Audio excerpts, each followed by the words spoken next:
So for today's lessons, we have be verbs and simple tenses of verbs. So let's go first to be verbs. So this one is an English lesson based on MELC, and this is for week 1. So our objective, use be verbs such as am, is, are, was, were correctly in sentences. So what are verbs? So verbs, a verb tells an action or a state of being. An action. Can you give me an example of an action word? Write your answer in the comment section below. And the state of being. So one of the commonly used verbs is known as be verbs. Be verbs show state of being, such as am, is, are, we, was, and were. So I have here an example of words. Okay, a passage. So, hi classmates, my name is Cloud B. Reyes. I was born on May 8, 2012. I am 8 years old. I am an only child. English is my favorite subject. My hobbies are playing basketball and singing. My supportive and loving parents are my best buddies. Now let's answer these questions. What is the name of your new classmate? Very good. It's Cloud B. Reyes. How old is he? Great. He is 8 years old. When was he born? Great job. It's May 8, 2012. And what are his hobbies? Good job. Playing basketball and singing. And how did he describe his parents? Good. It's supportive and loving parents. Now, can you give me one example of the highlighted words in that passage? Good. It could be was, am, is, are. So these words are called be verbs. So to further learn about those things, we have here singular and plural nouns. We need to take note of these things. So singular and plural nouns. So singular means only one.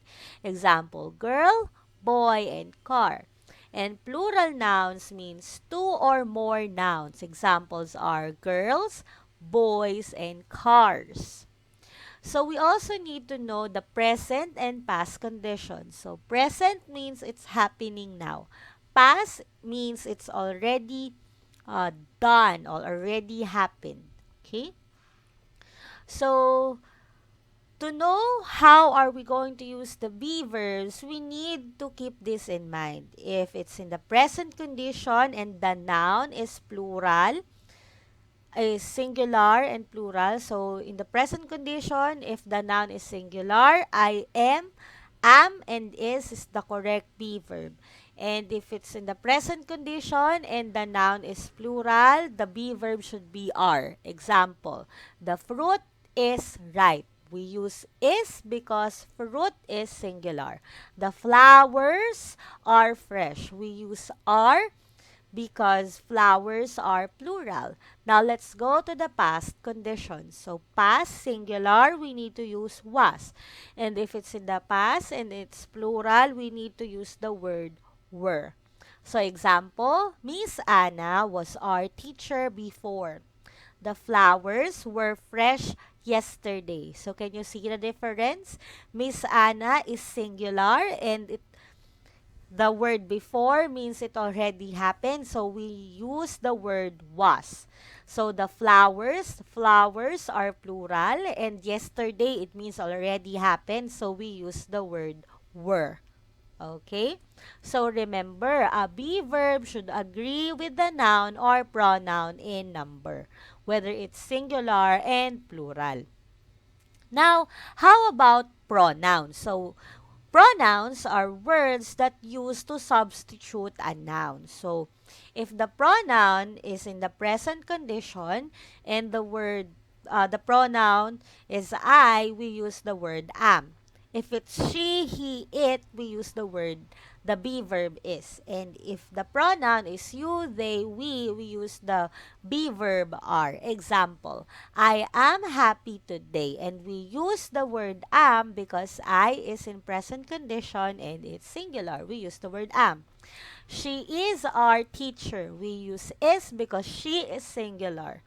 We are going to the zoo. We use the word are because um, we is in plural form and we need to use are as the be verb. Now, let's go to the past condition. If it's in the past, it means it already happened. If it's I, we use the word was. She, he, it, we need to use the be verb was. If the pronoun is you, they, we, and it happened in the past, we use the word were. Example, I was happy yesterday. Yesterday means it's already done. So, he was wearing t-shirt yesterday. It's already done. And he is a singular. Now, you were amazing yesterday. And you is in plural form and were is the correct be verb. Okay? Now, let's answer this learning task 1. Get your paper. Write in your paper learning task 1. Write your answers only. Write C if the underlined be verb is correct, and I see if it's incorrectly used. Okay? Write 1 to 5. Okay, number 1. The books were on the floor. Pick them up now. Number 2, my sister and my mother, I'm both busy today. Number 3, Celia is in the hospital yesterday. Number 4, there are many items in our local supermarket.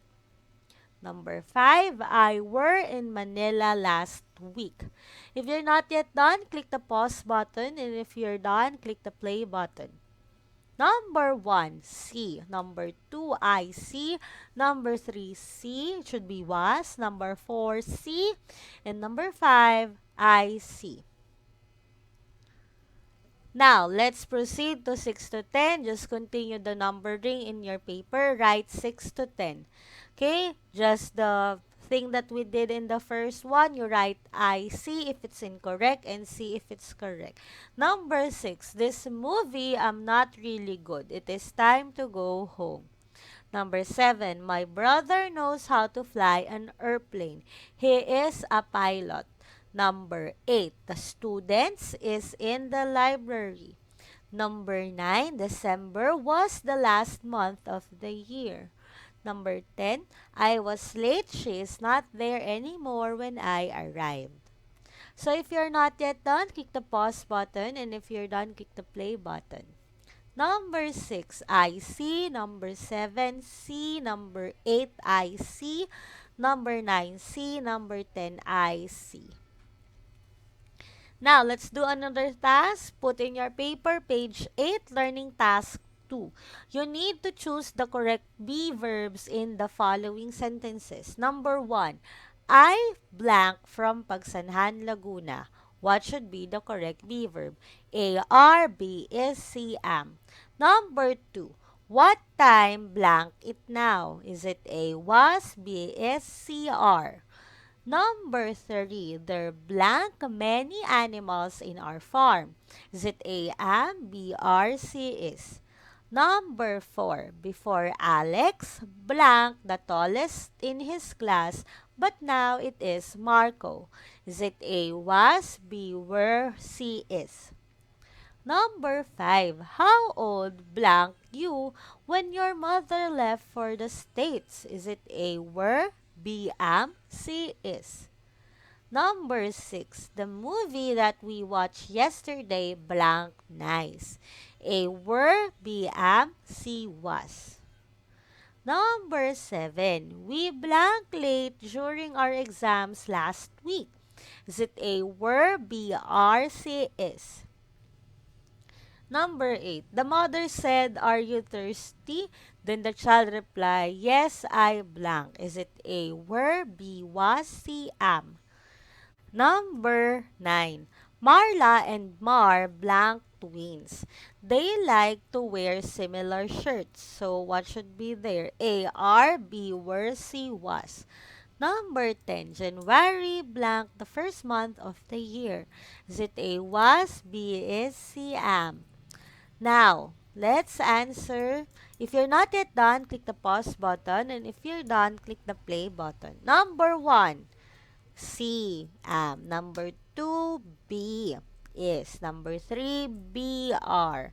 Number 4, A, was. Number 5, A, were. Number 6, A, were. Number 7, A, were. Number 6, A, number 8, C, am. Number 9, AR. Number 10, B, is. So, just check your answers. Right check if your answer is correct. Right X if it's not. Okay, now let's go here in your notebook, but do not do this on your notebook. Just complete this one in the comment section below. Okay, you write your answer in the comment section below. Complete the paragraph by selecting the appropriate answers from the given choices below. So the choices are were, being, are, am. Okay, be verbs are verbs that indicate the state of blank. Is it were, being, are, am? And then they take the following forms. What are the examples of be verbs? Is it number 2, blank is, 3, blank was, and 4, blank. Okay, if you're not yet done, click the pause button. If you're done, click the play button. Number 1, being. Number 2, am. Number 3, are. And number 4, were. I hope you got the correct answers. Now, let's go to the simple tenses of verbs. So, this one is for week 2. So, the first picture, what do you think is that portraying? Good. It is playing basketball. How about number 2? What does it shows us? Great. It's writing. And number 3? Good. It's praying. And the last one, it is? Good. It is watering the plants. So these words, playing, basketball, writing, praying, watering the plants, are examples of verbs. Okay? So verbs, a verb tells an action or a state of being. We already done to be verbs as a state of being, and now we're going to focus to verbs as an action. So there are simple tenses of verbs. We have simple past, simple present, and simple future. So as you can see, let's observe this table. So we have here the base form. We have bake. The simple past would be bake. Simple present is bake, and simple future will bake. Now, what can you observe on the simple past? Great. In the simple past, as you can see, there are ed or d on the words, right? So, it means that if we want to change the base form in the past, we need to add d or ed to make it in the past. Okay? Now, look at the present. Is there any changes? None, right? But sometimes we add s to these words as simple presents. And later on, we're going to tackle that. And then for the simple future, will bake, will join, will jump, will cook. What can you observe? Good. There are words like will, right? So if you want to make the base form or the verb into future, you need to add the word will. Okay, now let's discuss it more. So the simple present is used to describe a habitual action or general truth. Examples: the children go to school every day. Mrs. Cruz works in the school canteen. The sun rises in the east and sets in the west. There are 7 days in a week. So remember, use the S form of the verb if the subject is singular. Example, Trina is one person, it's singular. Reviews, there is an S because of the rule. Add S form of the verb if the subject is singular. So, Trina reviews her lessons every night. Number 2, use the simple form of the verb if the subject is plural. So, more than one. So, example, Faith and Flint, there are 2, so meaning they are plural, buy flowers for their mother. Number 3, use the simple form of the verb with the pronouns I and you. So, example, I visit my cousins in the province before summer. You have a nice dress.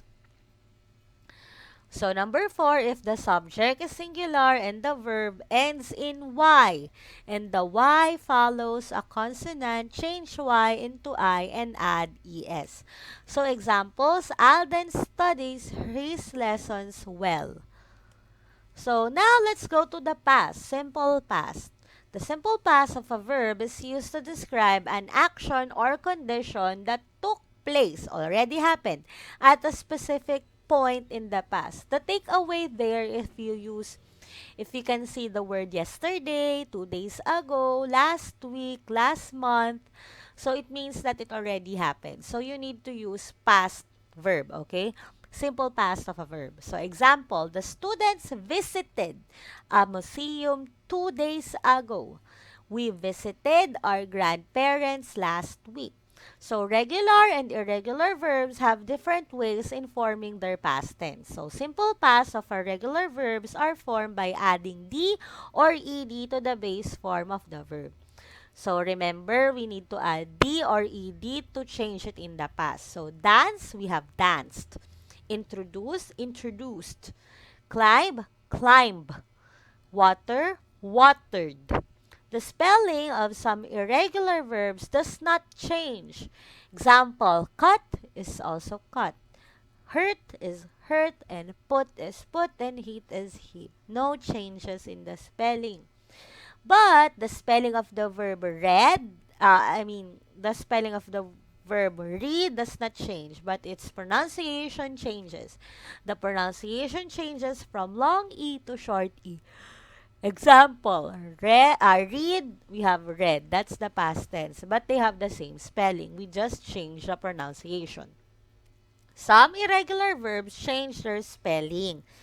So, to make it in the past, some of them change their spelling. Example, leave, we have left, take, took, make, made, write, wrote, bring, brought, think, thought, eat, ate, sing, sang, send, sent, go, went, stand, stood, and fly, flew.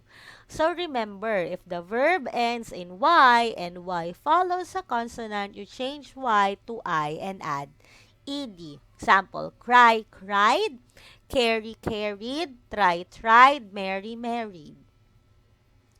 So, verbs in simple future tense are used to express an action or condition that will or will not happen or exist in the future. To form the future tense of a verb, use will plus the base form of a verb. Examples, they will attend the club meeting tomorrow. My father will watch my performance tonight. So, this one is very easy. Simple future tense, you just have to add will. Now, let's answer page 9, learning task 1. Get your paper. Write page 9, learning task 1 and 1 to 5. Just write your answer. No need to copy all, okay? You just have to complete each sentences by underlining the correct form of the verb in the parentheses.